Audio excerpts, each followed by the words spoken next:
Сәлем, сенімен бүгін мен Тағдагера. Бүгін біз ерекше тақырыпқа тоқталамыз, яғни бүгін біз ауызша пәндер бойынша кітаптың маңыздылығын айтатын боламыз. Жалпы ұбт-да ауызша пәндер бойынша бізден нені сұрайды, бізден нені тексереді, біз оқулықты қаншалықты түсініп оқығанымызды, және де Б-С деңгейіндегі сұрақтар бізде қаншалықты сен түсіндің, және тақырыпты қалай басқаша көре аласың деген сияқты сұрақтармен байланысуы мүмкін. Сол дүниеге дайын болу үшін біз әрбір детальға мән беруіміз керек.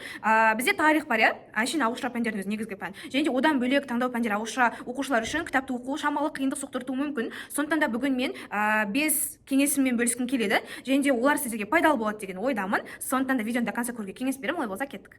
Жалпы кеңестерге тоқталмас бұрын мен кітаптың маңыздылығы және де оны қалай, не үшін біз дұрыс оқымайтынымыздың себептерін түсіндіргім келеді. Біріншіден, біздің кітабымыздың маңыздылығы ол бізге беретін бір жағынан логикалық ойлануды, екінші жағынан ол бізге тағы да есте сақтауды үйрететінде. Жалпы кітап оқи отырып, біз әр детальға мән беретін болсақ, біздің есте сақтау қабілетіміз бен ойлау жүйеміз кеңірек болады. Және біз әрбір тақырыпқа тоқталған кезде ол туралы толық ақпарат бере алуымыз ерекше болады. Ол туралы біз толық ақпарат берген кезде біз оны кез келген тестте оңай шеше аламыз.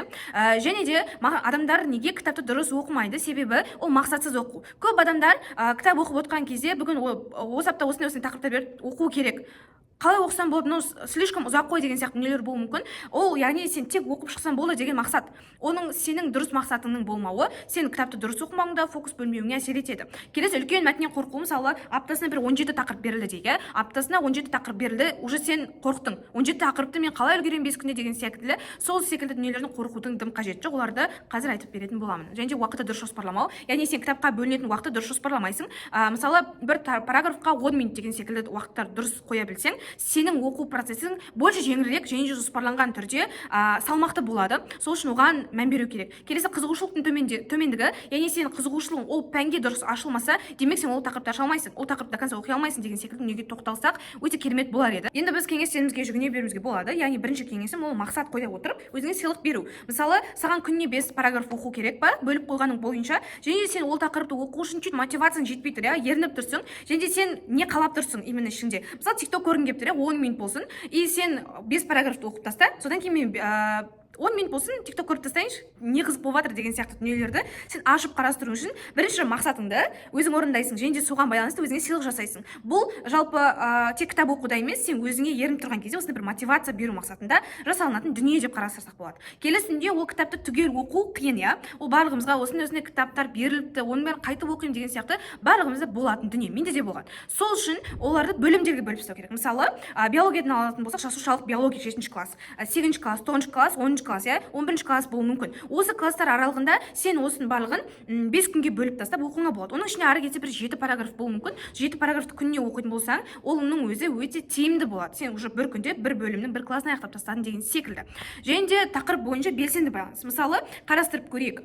Сен кітап оқып отырған кезде өзіңнің өмірімен байланыстырып көрсең болады. Мысалы, биологияда ағза туралы, өзіңнің организм туралы дүниелер болады, ақпараттар болады. Және де оны оқып отқан кезде сен менің ішімде қандай болып жатыр екен, бұны ары қарай зерттесе не болады екен, сонда менің ішімде осылай болып жатыр ма деген секілді бір интереспен оқитын болсаң, сенің түсінуің больше жеңілірек болады. Теорияға қарағанда сен ойша практика арқылы, сен өзіңді көру арқылы өте қатты түсініп кетуі мүмкін. Ол нәрсені тоже практикаға айналдыруға болады деген секілді. Келесі, қасыңа су алып оқуды ұсынар едім, өйткені сенің оқып отырған кезде жалпы ойың бөлінуі мүмкін, жаңағы ұйқы қысуы мүмкін. Сол кезде су ішіп отыратын болсаң, сен ойыңды жинақтауға, қайтадан фокусыңды бөлуге жақсы әсер етеді деп айта аламын. Келесі, уақыт қойып оқу. Мен жаңа айтып өттім ғой, сенің уақытты дұрыс қоймай оқуың, ол сенің мысалы бір күндері сен өте тез оқып тастауың мүмкін. Бір күндері сен өте баяу оқуың мүмкін, Және де, мысалы қарастырып көрейік, бір тақырыпқа 15 минут, бір тақырыпқа 10 минут бөлу, бұл это нормально. Сол үшін де уақытты дұрыс жоспарлаудан кейінгі дүние ол уақытпен оқу кітапты да. Есепті де уақытпен шешуге болады. Егерден де сен дұрыс уақытын қоя білсең,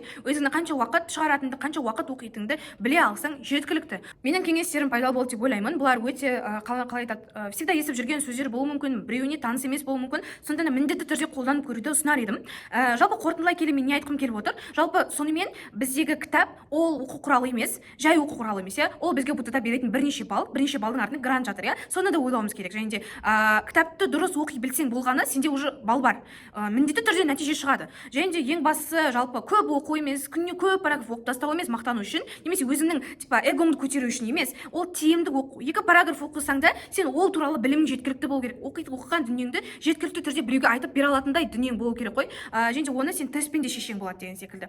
Кітапты қолға алып енді оқыған кезде осындай бір методикаларды пайдалану арқылы кітапқа дұрыс фокус бөліп, одан балыңды жоғарылатып, ауызша пәндермен оқитын оқушылар үшін бұл керемет нәтиже деп ойлаймын. Сондықтан да видеоны көргеніңе рахмет. Бүгінгі пайдалы болған кеңестерді өзімнің өмірімде пайдалануға кеңес беремін. Олай болса, сенімен бірге болған мен Кира. Пока-пока.